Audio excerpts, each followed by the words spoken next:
Free hand paint ক্লাসের আজকে হচ্ছে 4 নাম্বার ক্লাস। আর আজকের ক্লাসে দেখানো হবে যে কিভাবে গাঢ় কাপড়ের উপরে রঙগুলো ফুটিয়ে তুলবেন। তো এখানে আমি একটা উলের শালের উপরে কাজ করতেছি। কালো কালারটা যেহেতু ডার্ক কালার, তো এই কালার কাপড়ের উপরে হচ্ছে রঙগুলো ফুটিয়ে তোলার জন্য অবশ্যই আমাদেরকে সাদা রং দিয়ে হচ্ছে বেস করে নিতে হবে।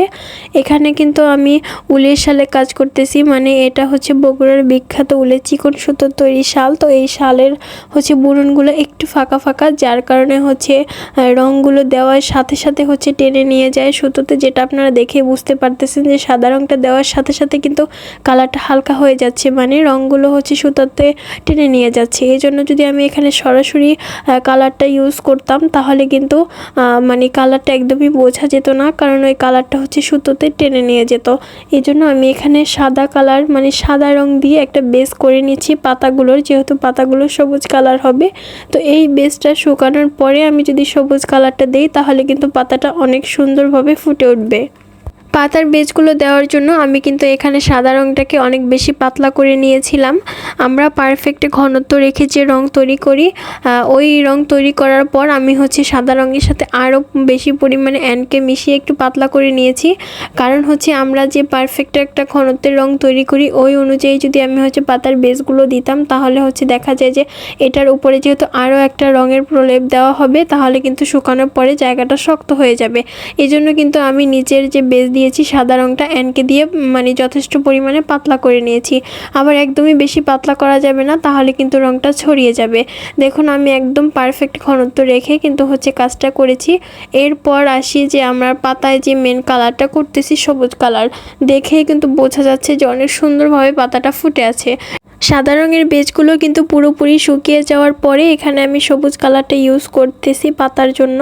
মানে এটা আপনাদের খুব ভালোভাবে এই পয়েন্টটা মনে রেখে কাজ করতে হবে। যখন আপনারা সাদা রঙের বেজ দিবেন সাথে সাথেই কিন্তু মেন কালারটা করতে যাবেন না, তাহলে কিন্তু ওই সাদা রঙের সাথে সবুজ কালারটা মিশে মানে সাদা রঙটা যেহেতু ভেজা অবস্থায় থাকে তখনও কিন্তু হচ্ছে নিচের সুতো মানে উপরে যে রঙটা দিবেন ওটা হচ্ছে টেনে নিয়ে যাবে।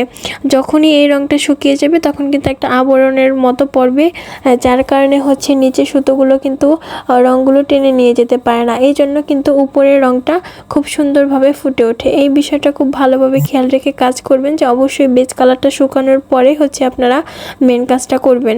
তো এরপর হচ্ছে আমি পাতাগুলোর শিরা উপশিরা দেওয়ার জন্য আমি হলুদ কালারটা ইউজ করেছি।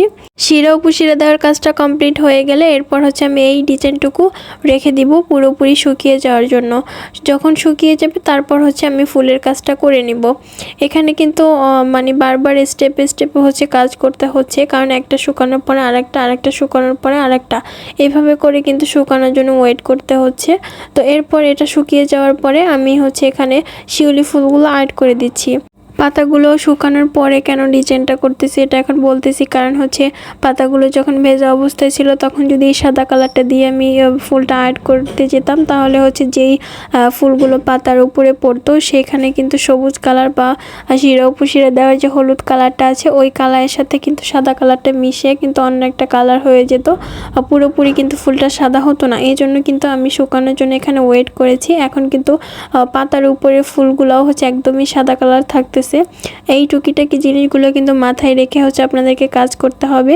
আর যারা হ্যান্ড পেইন্ট শিখেন তারা কিন্তু অবশ্যই এই ফুল ভিডিওগুলো দেখবেন, কারণ হচ্ছে পুরো ভিডিও জুড়েই কিন্তু ছোট ছোট অনেক ধরনের টিপস দেওয়া থাকে। তো যারা পুরো ভিডিও না দেখেন তাদের পক্ষে আসলে হ্যান্ড পেইন্টের কাজ শেখা সম্ভব না, একটু ধৈর্য নিয়ে হলেও কিন্তু পুরো ভিডিও দেখতে হয়। এরপর হচ্ছে আমি এক একটা করে ফুল এবং কিছুটা কলি অ্যাড করে দিচ্ছিলাম সাথে। আমি যে রঙগুলো দিয়ে কাজ করতেছি এই রঙগুলো কিন্তু সম্পূর্ণটাই আমি নিজে হাতে বানিয়ে থাকি। আপনারা আমার কাজগুলো দেখলে বুঝতে পারবেন যে কতটা স্মুথ ফিনিশিং হচ্ছে।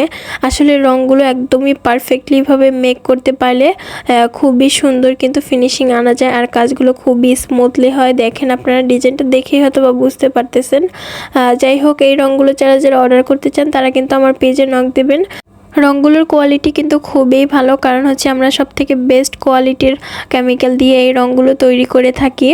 আপনার কাপড় ছিঁড়ে যাবে, তারপরে হচ্ছে রঙগুলো উঠবে না। তো আমি হচ্ছে এক এক করে সবগুলো ফুল এখানে অ্যাড করে নিচ্ছি। এই ডিজাইনটা একটু গর্জিয়াস হবে, আর এটা আর কাজ করতে আমার অনেক সময় লেগে গিয়েছিল, কারণ হচ্ছে 4টা স্টেপে কাজ করতে হচ্ছে। প্রথমে পাতার বেস দিয়েছি, তারপরে ওইটা শুকানোর পরে পাতার মেইন কালারটা দিয়েছি, পাতার শিরা উপশিরা দিয়েছি। ওইটা শুকানোর পরে হচ্ছে ফুলগুলো দিতেছি। এই ফুলগুলো শুকানোর পরে আবার হচ্ছে ফুলের মাঝের যে কালারটা থাকে, তারপর কলিতে যে কালারগুলো দিব সেগুলো অ্যাড করে দিব। এই ডিজাইনটা করতে আসলে অনেক ধৈর্যের ব্যাপার। এবারে ফুলের মাঝে এবং কলিতে হচ্ছে কমলা কালারটা দিয়ে দিচ্ছি। এটা দেওয়াতেই কিন্তু ফুলের আসল সৌন্দর্যটা বোঝা যাচ্ছে এখন। আর এই শিউলি ফুলের টিউটোরিয়ালটা ওইভাবে হচ্ছে স্লোলি রাখি নাই, কারণ হচ্ছে শিউলি ফুল নিয়ে আমাদের প্রথম ব্যাচে হচ্ছে একটা ক্লাসের ভিডিও দেওয়া আছে আমার পেজে। তো যারা এই শিউলি ফুল আর্ট করতে পারে না, তারা একটু ভিডিওগুলো নিচে স্ক্রল করে তারপর হচ্ছে ওই ক্লাসটা দেখে নিতে পারেন। এজন্য হচ্ছে আমি ভিডিওর স্পিডটা একটু বাড়িয়ে দিয়েছি, কারণ 1 ঘন্টা প্লাস হয়ে গেছে ভিডিওটা, এজন্য হচ্ছে স্লোলি রাখতে পারি নাই। মানে এত লং ভিডিও হচ্ছে আপনারা কেউ দেখতে পছন্দ করবেন না। এটার হচ্ছে একদমই ডিটেলস হচ্ছে টিউটোরিয়াল আমার পেজে দেওয়া আছে, একটু কষ্ট করে আপনারা ওই ক্লাসটা দেখে নেবেন।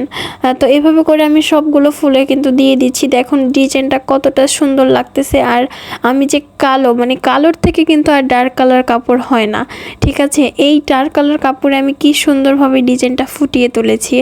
আপনারা জাস্ট একবার ডিজাইনটার দিকে তাকান, এক নজর দেখেন যে কতটা সুন্দর লাগতেছে।